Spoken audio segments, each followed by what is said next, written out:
back, YouTube. Sensei Domino here. For the most part, I've got some non-sport vintage to show that came in the mail this week. I guess there's one card that it's kind of debatable whether it's a sport or a non-sport. I personally consider it a sport, but I can't really argue with the people that think otherwise. Also, this is the first time I've made a purchase of a card from the 19th century. And I'm kind of excited to finally have a card of that age in my collection. Yeah, I've been keeping an eye on several cards from that period, and I finally found one that was in my price range that I threw on my watch list on eBay, and I ended up winning it, and I'm pretty excited to be showing it now. This is an 1887 Allen and Ginter World Champions N28 John McMahon. John McMahon was a wrestler. He competed from 1861 to 1891. He's no relation to the McMahon family. He also had a stretch of 17 years where he went undefeated. He won 2 World's Championships in the collar and elbow technique. And towards the end of his career, he actually wrestled in traveling circuses, including the Adam Forepaugh and the P.T. Barnum circuses. This card just has some fantastic eye appeal for its age. It's got a little bit of what looks like a fingerprint stain right below the Virginia right here.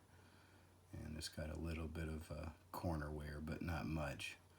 Where the issues on this card are on the back.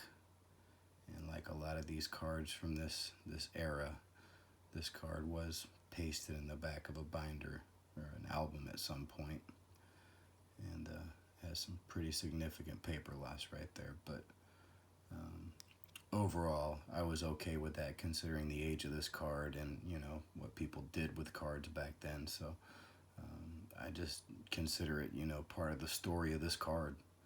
There's nothing wrong with that, and pretty excited to have a card of this age in my collection. I honestly didn't think I'd be able to pick one up anytime soon, so it was a pleasant surprise that I ended up winning this auction. And also, I got a bonus from that seller. He was nice enough to send me a gift along with that John McMahon. He sent me this card. This is from 1888. This is Allen and Ginter. This is the Texas Flags of States and Territories, the N11 set. This is the state arms of Texas. And the eye appeal on this card is fantastic as well. It's got super sharp corners. The centering is pretty nice. But like the John McMahon, it's got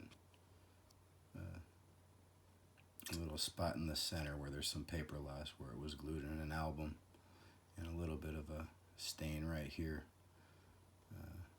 But it was an unbelievably generous gift for somebody to be sending me this card at no cost. And so I'm pretty happy to get this. I mean, this is so old. It lists territories, several territories on the back. And this is a card that I didn't even know existed, and I'm pretty excited to have it and add it to the collection. So thank you very much. If you ever see this video, thank you very much for sending me that card. I really appreciate that. These next 3 cards are all from the same set. These are from the 1934 Garbity Film Stars set. This is from Series 1. This is the Katharine Hepburn. I've been keeping an eye on this set for a while. I just like the eye appeal of these cards. I mean, from 1934, they printed these cards with the gold leaf, and they're embossed, and they look like they're of pretty high quality considering the age. And so I decided to pick this Katharine Hepburn up along with a couple other actresses. In 1999, Katharine Hepburn was named the greatest American screen legend among females by AFI, the American Film Institution, I believe. And so she certainly is a screen legend. The backs of these cards are in German. So this is from the Nazi Germany era.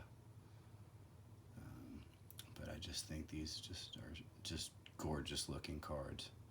So happy to add this card to my collection along with these other two. This is a Norma Shearer. Another fantastic looking card.